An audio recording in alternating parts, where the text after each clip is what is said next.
May I request Ms. Latha Venkatesh, Executive Editor, CNBC-TV18, who will also be moderating the panel discussion, to please come up and take her seat on the dais.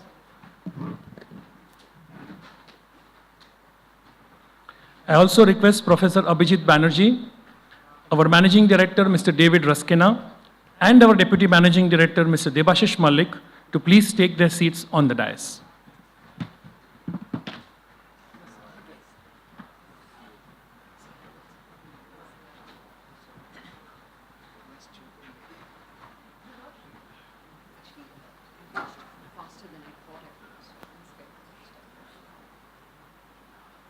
Thank you. Since this is an Exim Day, Commencement Day lecture, we are going to mix the problems of poverty with the problems of trade as well. Let's see how the cocktail works. But let me start with Professor Banerjee with what surprised you. In spite of all those 5 problems that you explained, India is growing at 7%. Do you think we can manage that for some time now, or before we hit the Brazilian wall? So I think so. I don't know why I think so, because I don't think anybody actually, we're kind of an uncharted space, because we are given all the problems that people are happy to point out. We've been growing, but these problems have been with us for a long time, and we've been growing. So I don't know that we know. Now, let me say one thing that maybe calibrates this a bit, which is that if you look at China at our per capita income, it was growing as twice as fast. So China grows slower than us now, but in 2004 to 2008, when it was roughly like us, it was growing 12 to 14% a year. So I don't know that we are not maximizing necessarily where we could be. Yeah, I guess many economists will agree that we are nowhere near potential. Yeah. However potential growth is exactly measured. But I take your point, neither we are not growing anywhere near our aspiration or our potential. But what's your sense about that, Mr. Rasquinha? Do you see growth as meeting any hurdles this year, or does it look like we'll chug along? See, I think at least where the external sector is concerned, which is Exim Bank's primary focus, you're up against a number of headwinds in the world. From a demand point of view, if you look before the global crisis, your elasticity was way more than 1. For every 1% growth in world economic growth, your trade was growing almost by 3. It's exactly the opposite now, or just about identity. So you're already facing headwinds in the world. How do you grow your export sector when there is a decrease in aggregate demand in the world around you? Secondly, our own economy is growing faster. If you go back maybe to the start of the decade, the international orientation, exports and imports as a percentage of GDP was about 47 or 48%. It's down to barely 30% now. So your domestic economy is growing much faster than the global economy is growing. Naturally, your exports are not keeping pace. Is this inelasticity of exports an India issue, or is this generally global now? India, yes. Global, I think Professor Banerjee is going to be in a better position because our focus is Indian exports and not other countries. I'll come to that in just a bit. I wanted to ask him about the background of trade tariff wars in which we are meeting and what impact it will have in the year 2019. But before that, Mr. Mallick, what's your best guess of the economy? I know that your expertise in Exim Bank is in trade and export issues, but you guys deal with people who are coming to you for loans, and you're looking at the real economy in India as well. Does it look like we will do better than last year in terms of growth, or even as good as last year, which is still 7.3%? See, the last figures show we have grown at 7.2%, but the last 2 quarters, third quarter and the estimates for fourth quarter, shows a slowdown. Yes, 6.8 if you take the arithmetic. Now, I really don't know whether this slowdown is a long-term trend or the first half growth is a long-term trend. But looking at what is happening actually on our desks, we are yet to see a huge pickup in investment as yet. And that is primarily because the capacity utilization across most of the major industries have not yet happened to any significant level where it warrants further investment. So whatever little investment we have been having of late is mostly coming through the public sector or attempts being made through the public sector, and maybe some replacement demand, but real greenfield or real expansion in major stage has not yet happened. This, with inequality and poverty rising, may still pose quite some challenge. Yes, for me the optimism is that the average of the NDA government is 7.3.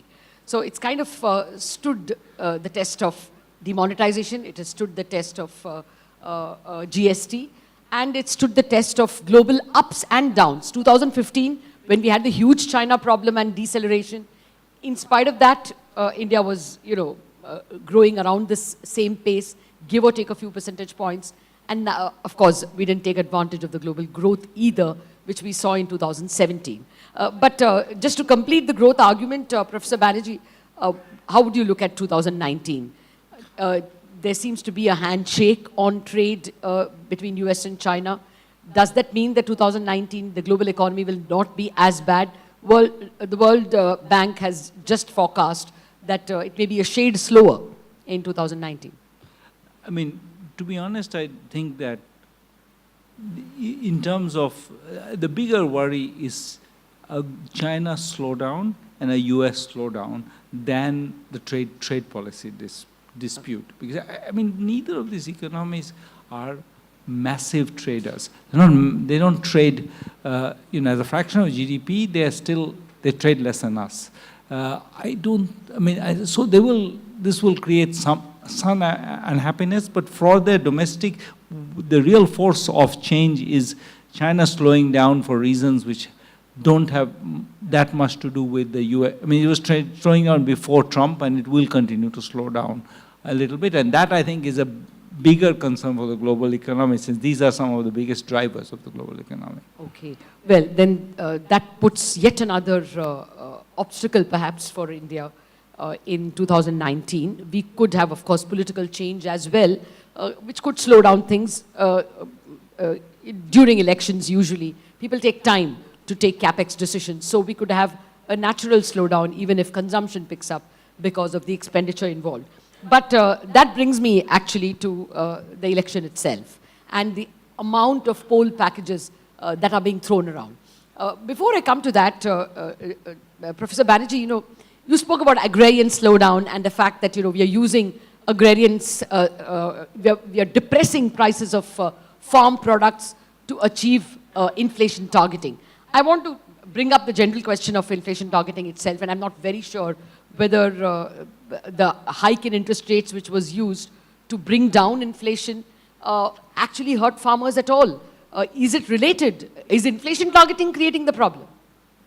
I am not sure it was I can't say for sure, but I think the bigger impact is simply the price policies. We don't have free trade in agriculture. We ban exports willingly, and willy-nilly exports are banned. Whenever we feel like we want prices to be lower, we ban exports. We actually imported dal in 2016 when we had a surplus of dal. We're not really, there's no such thing. Are they idiosyncratic, or are they, were any of these policies taken because of an inflation targeting regime, or absolute carelessness and lack of planning? It's a good question. I don't know the answer. My guess is that the idea of keeping agriculture food prices down was key in these decisions. Whether this was thought through and is going to give us 4% inflation or not, I don't know. But I think keeping price stability for the consumer has been a primary goal of the policy we have adopted towards agriculture. Okay, and now I don't know how to order the questions, but I want to come back to this agrarian problem that quite clearly is there, and I'm not able to link it so much to inflation targeting. Inflation targeting is one of the institutions that we have put in the last 2 or 3 years with a monetary policy committee, which is somewhat kept at arm's length from the powers that be. What's your sense, Mr. Rasquinha? Should we abandon the experiment so early? No, I think if you're going to have an experiment, you've got to give it a fair chance to prove itself. If you go by the pure guidelines given to the Monetary Policy Committee, it was to hold inflation at 4% with a band of 2% either way. Well, they've succeeded. They're very much within the band. The issue is now, was that an outcome of policy? Did it happen as happenstance, or was it in spite of policy? You still don't have the evidence. It's too early. But based on what they have achieved, they've done everything that you asked them to do. It would be pretty unfair then to disband it at this point of time without giving them a longer rope. Okay. No, let me come to another issue of trade. Has Exim Bank done any study, Mr. Mallick, to say that trade policies hurt inflation, hurt agriculture? I mean, have you all seen the rise in export barriers or dropping of export barriers, rise in import barriers that have actually affected agriculture? Any study done at all? For instance, sugar or, pulses, soybean. No, we have not done anything like that in recent years. Okay, but my take on that, see, inflation targeting is very much essential. It's just come about. I would also like to give it a play, and fairly it has achieved good objective. Now, the trouble is whether inflation targeting is now being taken as a victim. That inflation targeting has all happened primarily because of food inflation targeting, and by food inflation targeting, we have actually deprived the farmers from realizing higher food prices, and so the MSP has to be increased, and so the farmer suicide happens, etc., etc., etc., etc. Now, I have a slightly different take on this. Primarily, what is happening is that we have a pretty inefficient procurement mechanism, we have a pretty inefficient distribution mechanism, and we have, at the end of it, farmers who are not in a position to hold on to their product. And as a result, with farming becoming increasingly more sophisticated and resource intensive, they are being forced to take larger amount of loans to take it. And when the product comes in the market, the MSP actually is acting more as a price indicator in a market where there's no future or whatever. It's acting as an official price indicator for the trader to see what would be a sensible price at which to buy the product so that he makes a profit of 30%, 50%, 20%, whatever. Now, there are a lot of funny stories around happening everywhere around, which is reported in the press, including something like even when a poor farmer musters enough courage to take the basket of the sack of grains and go to the nearest FCI, go down or wherever to sell, he's beaten up. So it becomes then a law and order problem. Okay. Next step, when it does not become a law and order problem, it becomes a social problem where he's made to drink a whole lot of wine or whatever and intoxicated and sells it at a price which is much lower. He does not get value for his product. That is a different type of problem. But basically what is happening, if we can have perhaps an organized way of maybe organizing self-help groups or maybe organizing cooperatives, which could essentially and fund those organizations. I mean, so it that they succeeded can buy in that. milk, and therefore it should succeed in others. I take your point over there. And hold it on. I'm just, my simple point was that I am not able to see the connection between inflation targeting and the distress we see in farms over the last 24 months. Unless we prove it, why should we give up an institution that maybe, has not at least worked badly? But, on that issue, Professor Banerjee. Can I respond? Yeah, no, I'll give you the question as well, and then you want to respond together. Have we studied enough the connection between demonetization and the collapse of farm prices? Are we pinning the blame for the disaster in farms on the wrong institution? So we have actually, we looked at the farm price, and you do see an impact immediately, actually. You see it in the next quarter, and you see mandi prices going down. I think that it's clear that that's what happened, but I don't think... You mean between demonetization and farm prices? If you look at what happens right after demonetization, places that are closer to the Reserve Bank has these money centers, basically. Places which are closer to money centers get more cash, and they seem to have higher prices. So I do think that there is evidence. I think there's a bunch of people who have looked at different ways, and I think there's evidence that demonetization hurt. My point about inflation targeting was not so much that it is necessarily not so much we should abandon inflation targeting, but that when we do policies which hurt specific groups predictably, like, for example, importing when there is a large amount available, we need to compensate them. And if we don't compensate them, they're going to be angry. And it doesn't. And my point wasn't at all that we should abandon the experiment, but that we need to think of, if we're going to be in this world where we are going to impose costs on people, large costs on people, then we need to also find ways to compensate them. Fair point, sir. I mean, the MSP system, which was supposed to at least compensate some of them, works for 2 crops in 5 states. And that is the former chairman of the Agricultural Prices Commission statement, his observation. So clearly, you know, that mechanism which should have ironed out and been a support price for the farmer is not working at all. And therefore, it's better to make that work rather than perhaps abandon an experiment. But can you hold forth a little more on the connection between demonetization and, you know, the problem that we have seen in crops? What is the research done at all? But this is I think that this doesn't tell you anything about what happened in 2018, where we have even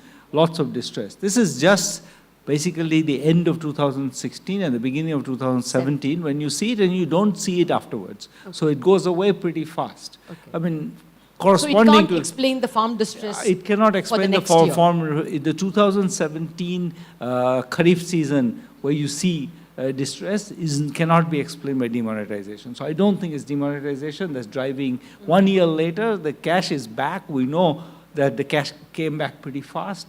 The mandis were back operating at normal prices. It's hard to see anything after that. The effect is there, but it goes away pretty fast. Okay. So I don't think that that's what's going on. Okay. So there is something else that has clearly, yes, Mr. Rasquinha. How would you, what is your diagnosis of this, you know, clearly nationwide eruption of farmer distress? I think you need to look back at policy, and that's the point Professor Banerjee made in his address also.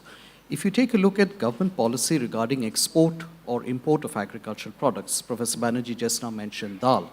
Now, you had to import pulses because you had agreements in place with a number of African countries and Myanmar, and the government of India cannot break a commitment which is made to them from the foreign policy as well as from the moral angle.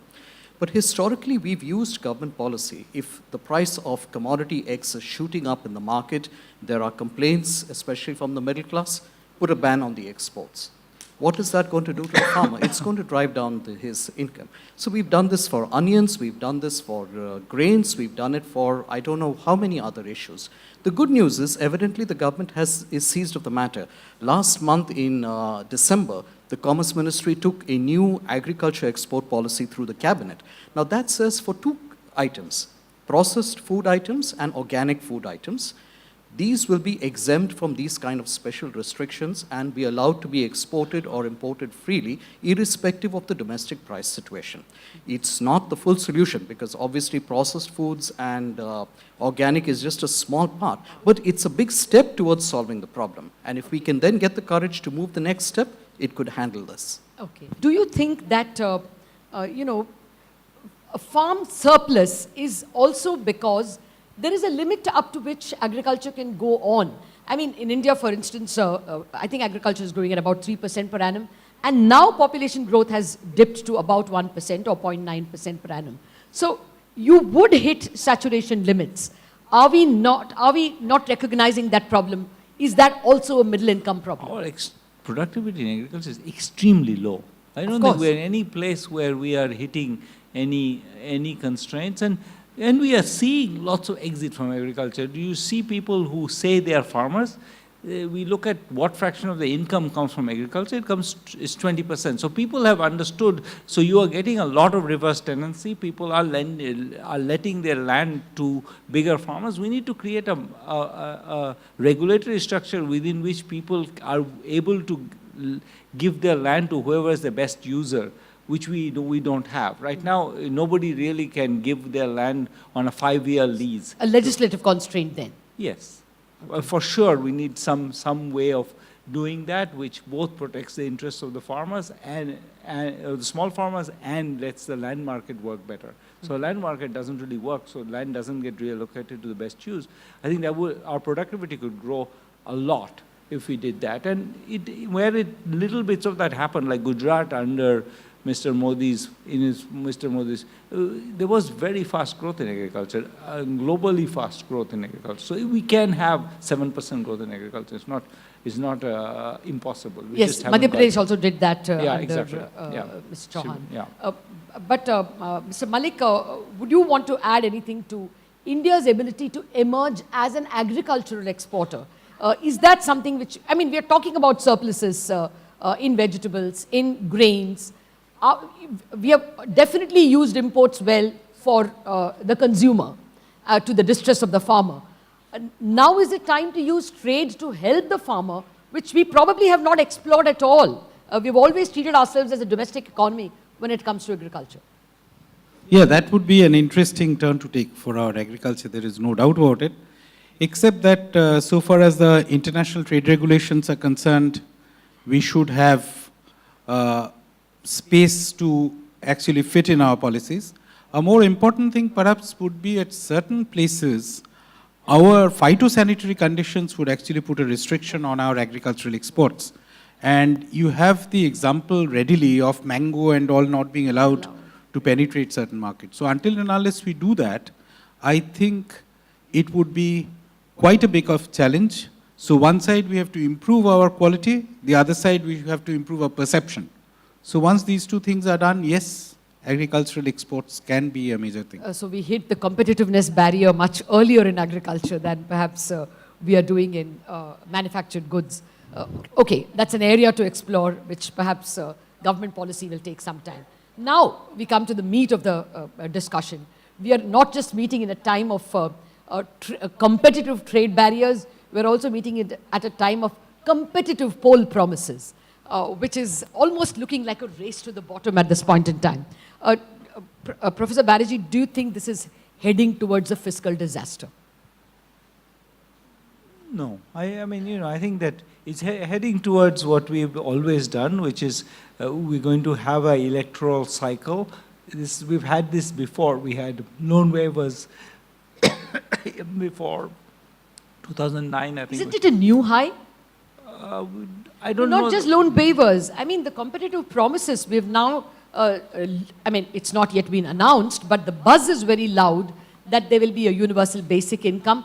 We are not talking of farm packages of 20,000-30,000 crores anymore. We are talking about 2 lakh crore to 4 lakh crore. Hence my question, that is this a new high in fiscal disaster? I mean, remember, in principle, we also make much bigger commitments in other programs, and then we find ways to not implement them. I mean, we're very good at, and you know, there's an explicit agenda, which is that, you know, we say it's universal, then we will not give it to people. So I don't want to be. So you're betting on the. I'm betting on the fact that they'll manage to not deliver, and that's how they've done every program. You know, if you want to restrict NREGS spending, you just don't approve of funding, and then it doesn't happen. I think it's on all of this idea that, you know, you will have zero balance accounts and everything will be automatic, then somehow gets undermined. I'll just come back to with what is a viable package, since we are talking poor economics.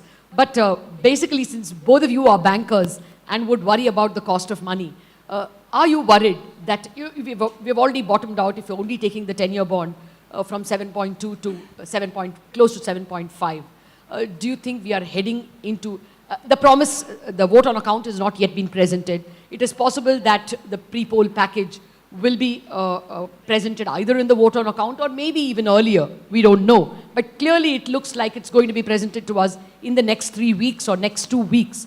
Mr. Rasquinha, as a banker, the stock markets will react to it late. The bond markets and the currency markets will react first. What's your worry, since you are primarily a treasurer?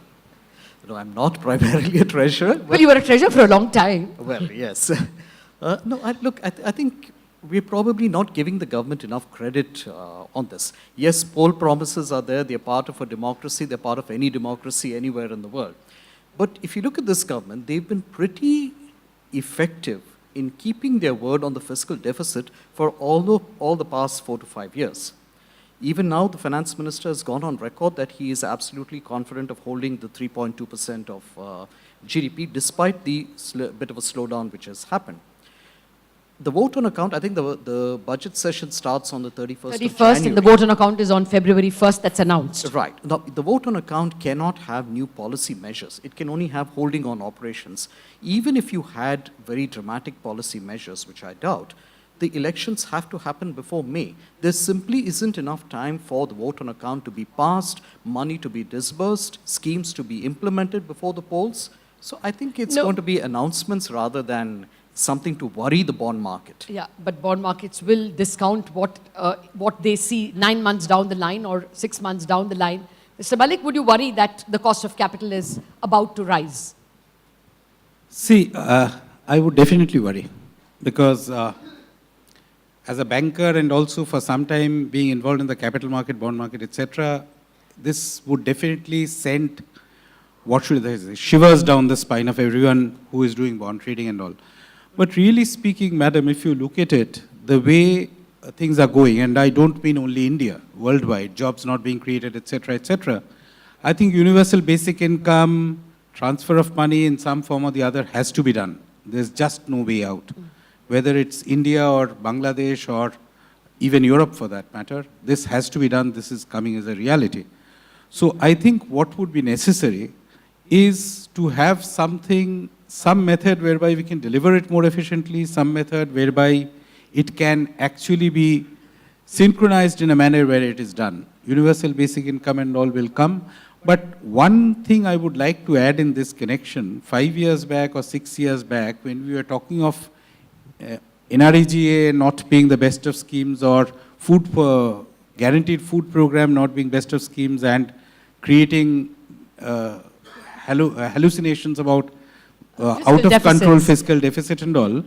But on the other hand, basically these two were the schemes which helped sustain rural development for a significantly long period of time and which actually gave a push to industries and when the urban sector was not working, and you had a lot of tax collections possible primarily because of rural demand, which was upset. So essentially you take it when government is not in a position to increase investment or when investment actually is not happening, this is basically a way to impede consumption-driven growth. Stimulus. So that is there whereby tax collections could improve. So real impact on the fiscal, what we thought when NREGA was introduced or guaranteed food program was introduced was not as bad as it was thought to happen. Okay. Yes, stock markets and bond markets will rally negatively, but that's that. So in fact, I think maybe that explains the sanguine behavior of the stock markets in spite of all the noise around polls. You know, one pill that the government may bury in the vote on account or in its manifesto would be that we can keep the fisc where it is, provided the Reserve Bank obliges with its treasury. Mr. Banerjee, you think that if that announcement is made, how would you react? It would frighten me because I think it would create a sense in which the Reserve Bank's independence is, I think, clearly at that point threatened. I think whether at some level we're in an economy when everything is a kind of a vague but general federal sovereign guarantee. Even the Reserve Bank is, it's not really that if 3 lakh crores went and we really needed money, we would give some federal guarantee and get it. So I don't think of it as being, the end of the world if this money got spent. I think the real question is, what would that tell us about the relationship between the government and its institutions, and a sequence of events where the government basically somehow the one governor leaves, one day later they find somebody who happened to have been very much a defender of the government, puts him as the governor of the Reserve Bank the next day, and he then somehow gets persuaded to give away the money. That would look like we have no institutional restraints whatsoever. Well, that would be, of course, public, some kind of public good being sought to be achieved at a very heavy institutional cost, which is why I'm sticking to the MPC, which is why I hope that we will be able to preserve institutions and still give a fair deal to those who really deserve it, to the poor. I think with that, we'll open the house we'll open the panel to questions from the house. We've already got enough number of questions, so I'll start with that. I don't have the author of the question, but the first question is, I would assume to you, Professor Banerjee, with technological innovation, while technological innovation is crucial for emerging economies, for countries like India with a large number of young population, do you feel innovation, technological advancement would be able to create enough jobs? Okay, this question is actually for you, Mr. Rasquinha. Because it says... Okay, that's a bit of a surprise. I thought that question should come to all right, let's Professor start with Banerjee. Professor Banerjee. Maybe that is the author. It just says David in brackets. So, okay. I didn't ask the question. All So. right. Okay, Professor Banerjee, do you think technology is the right answer? now people are extremely frightened of the opposite, which is that technology will... Right. Technology will kill all the jobs. I think everybody is extremely... I mean, if you look at what the conversation is in the US, it's entirely the opposite, which is technology, especially AI, will kill all other unskilled or semi-skilled jobs. I think that's where the real fear is. So I don't think anybody is thinking about technology creating lots of new jobs. This is not a conversation I've ever heard in the last 5 years. I'll tell you where this question could be coming from. I don't know who is this Mr. David who has asked the question, but one interpretation in India has been that Jan Dhan and the ability to do a direct benefit transfer will throw up a lot of digital footprint. And if we applied artificial intelligence and machine learning to the amount of data that will be thrown up by greater usage of RuPay cards, greater usage of Jan Dhan accounts, we will probably be able to reach credit, because a large part of the Indian population is not able to avail of credit because they don't have a credit history. And with greater spread of NBFCs and microfinance institutions, not the best of times to talk about NBFCs, but assuming that their problems will be smoothened out, there is a belief that you can marry microfinance and NBFCs to the data, spread credit to larger areas and create jobs. This is something I've worked on for many, many years. I'm not a huge credit optimist. I think there is a small fraction of firms which have very high productivity. But if you look at the data, the median firm first doesn't have very high productivity, second doesn't grow very fast. In fact, people given credit don't take it. And if they take it, they buy a fridge rather than expand their business. I mean, I've written about this a lot, so I can't say that I'm hugely optimistic that, somehow the whole digital infrastructure is going to so much do a good job of reallocating credit that there will be lots of growth. Let me say one other thing, which is the one thing that I think we've learned in the last 5 or 7 years is that, in fact, the really hard job, which I don't know if AI can do very well, is to identify the small fraction of people who are really talented entrepreneurs. In fact, microcredit, what it did was the opposite of that. It gave small amounts of credit to everybody. What you really need to do is give large amounts of credit to small numbers of people. I don't know, we don't have a mechanism for doing that right now. You just destroyed a myth and optimism that everybody in India has. That I apologize. the digital footprint is going to generate wonders. We will be more sober when we make these expectations. The next question comes from Neha. You have advocated shifting towards universal basic income in India. What do you think will be the gain from that, and what kind of schemes do you think it should replace? Do you think it is sustainable at all?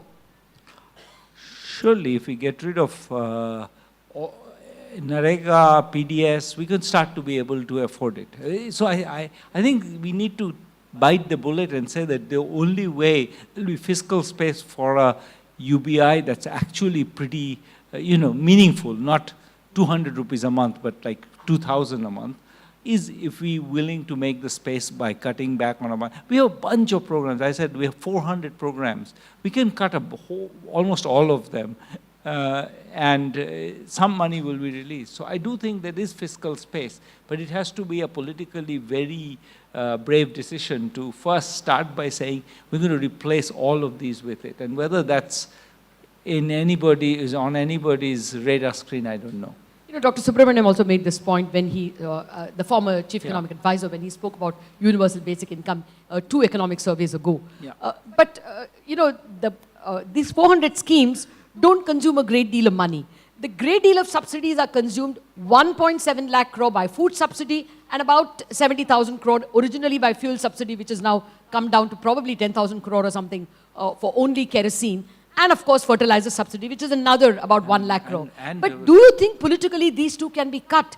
Can FCI be abolished? Is it possible at all, sir? I mean, look, I'm an optimist, despite what I said. So I think the answer is yes.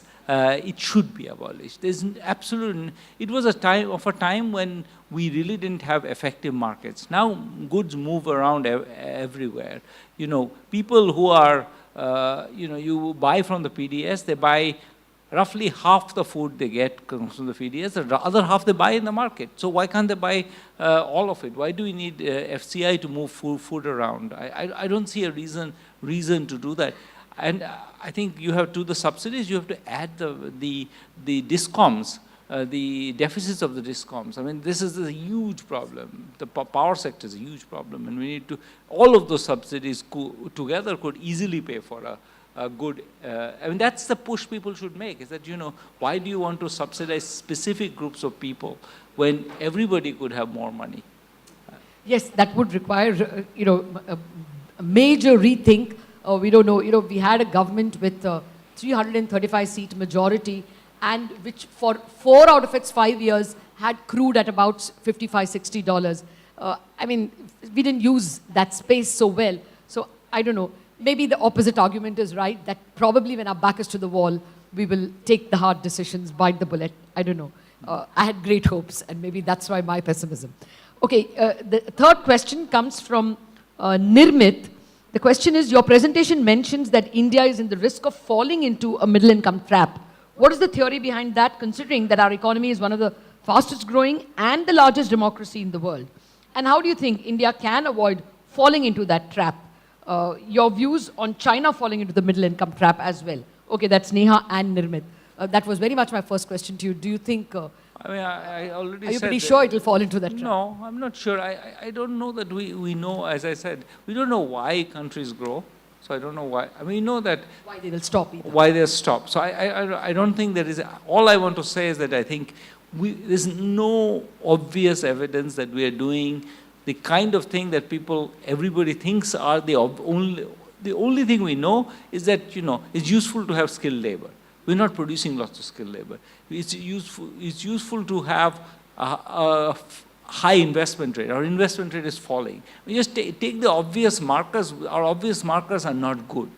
I don't want to say more than that. I mean, it could be a miracle, but my instinct is to say that these things in the long run cost you. If you're not investing, eventually, yes, we have excess capacity. Maybe one day this will be fixed. But you know, our investment rates used to be 6 or 7 percentage points higher than they are now at the peak. So I do think these things matter. Yes, in the mid-2000s, we did hit 34 and 36%, and now it's not even 30%. I mean, that fear is palpable if anyone is looking at the future. Yeah. Okay, then the other question now is in education. Can we go on for a bit more? Okay. Education is considered to be a fundamental right and a public good. In most developed economies, school education is predominantly under the public sector, and quality education is provided by the state. By adopting the proposals of the right to education, of providing better school infrastructure and quality teachers, why can't India provide quality education through public schools? In fact, quality of teaching in the central schools, Kendriya Vidyalaya, for instance, is substantially improved compared to many private schools. And I could add more examples. Vishwanath, I would also speak about IITs, IIMs, all of them are in the public sector in India. Fair enough. The question is more, you know, the schools, I mean, there's a program, there's an expression in the US which says the programs for the poor are poor programs. I think we see very much the evidence of the Kendriya Vidyalayas are for the middle classes. They work just fine. I think that's exactly right. I think when the clientele is alert, the program is good. I think where the clientele, where we have the rubber hits the road is where we have low income, low influence parents and teachers who are often cynical about, who really don't believe that these people can be educated. We have a whole culture there of saying, you know, most of these people cannot be educated. I do think that that's where the constraints are among the low-income population. I think the low-income population is just extremely vulnerable to, you know, a certain level of cynicism about their abilities, and therefore the teachers don't really try very hard to teach them. Actually, that's related to the next question, which has come from Akshay Ashok. Do you actually think that if salaries of teachers are reduced, it may help the government to expand on providing better education infrastructure? Will it not disincentivize quality teachers to continue in the profession? You're probably right. I don't think that at this point you can reduce salaries. I think it would even not pass. You know, I think Supreme Court would strike it down. I think what the government should do is recognize that the fraction of the number of children per school is dropping. So it should just shut them down. I mean, you should not hire anymore. I think what we should think of is in the next 15 years, let's shrink the teacher workforce by 30%. And that will release a lot of money, which we can use for improving secondary schools.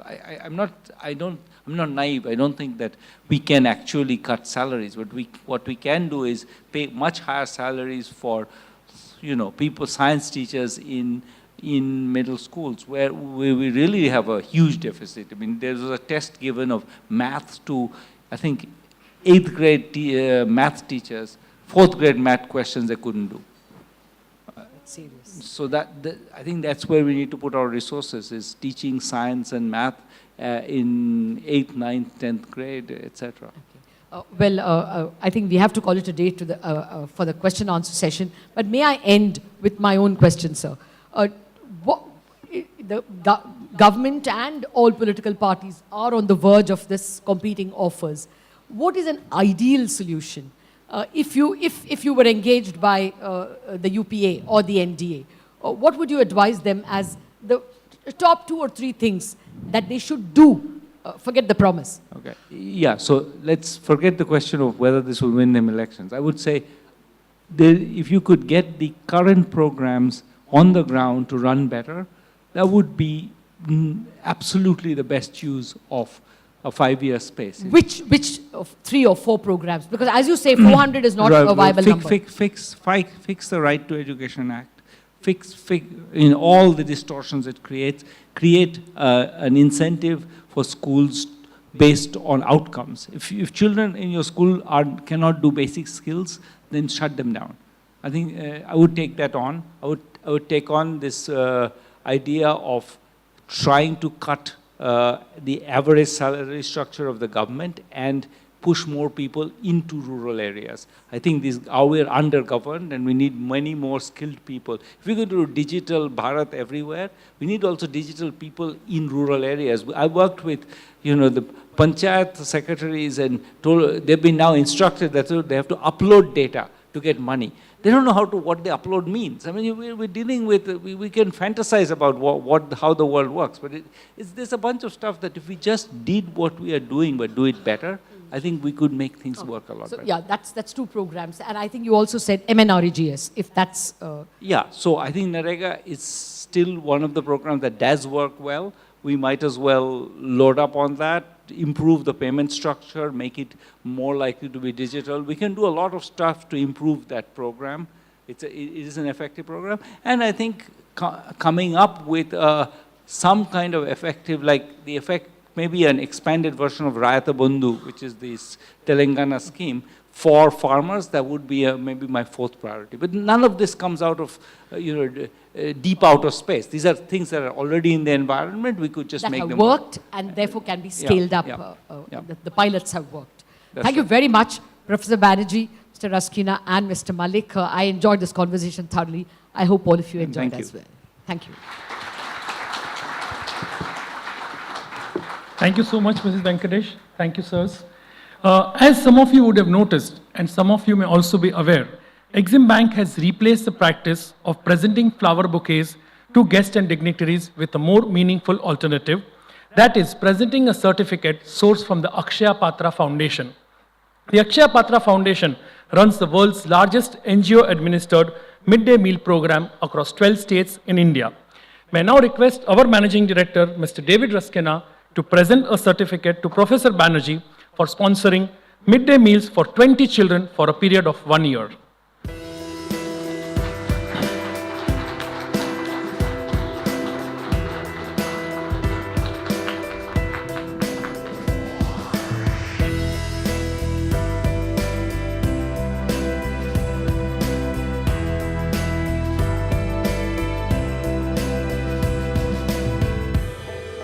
May I also request our Deputy Managing Director, Mr. Debasish Mallick, to please present a certificate to Ms. Latha Venkatesh for sponsoring midday meals for 10 children for a period of 1 year.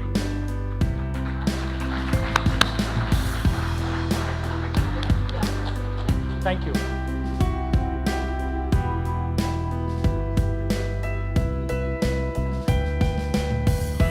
Thank you very much, Nirmit. As we come to the end of this program, it is my privilege to propose the vote of thanks.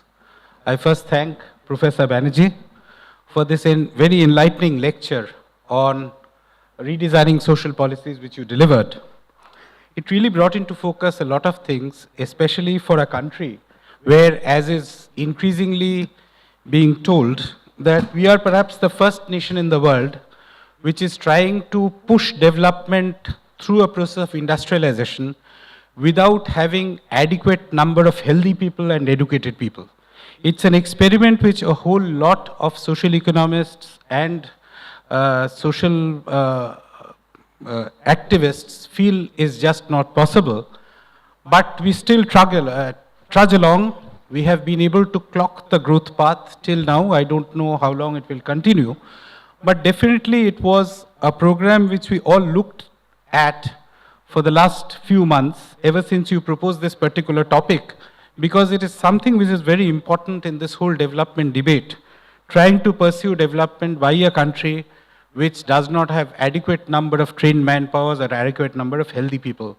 And that too, at a point of time when we are talking in terms of development becoming increasingly technology-oriented, technology-intensive and knowledge-intensive. So that is the focus with which I took this particular lecture today. And I must tell you that I really had good amount of insight into what you had to say, and also leave this place not fully convinced at what I heard, but there are a lot of doubts and a lot of questions further, which we can take later, of course. This program was actually very close to the heart to a lot of us. And this program, especially in the context of the last few months, whatever is happening in the coming few months, including elections and all, everyone among us have a view in India, especially in urban India. And so obviously all of us will not agree to what Dr. Banerjee has to say. All of us will have a large number of us will have differing views, large number of us will feel whatever is right is right. Dr. Banerjee not only talked of the present state, but also talked in terms of whether we'll get caught into a middle income trap. So a lot of interesting things. Thank you, for Dr. Banerjee, for that. And I must thank Mr. David Rasquinha. In fact, I saw on the dais someone absolutely saying that it was the best speech they heard. So I must compliment you for whatever you said at the initial stages. And thank you, madam, for conducting a very good question-answer session. Thank you all for the lovely questions we had and the enlightening discussion, making it possible. Thank you very much.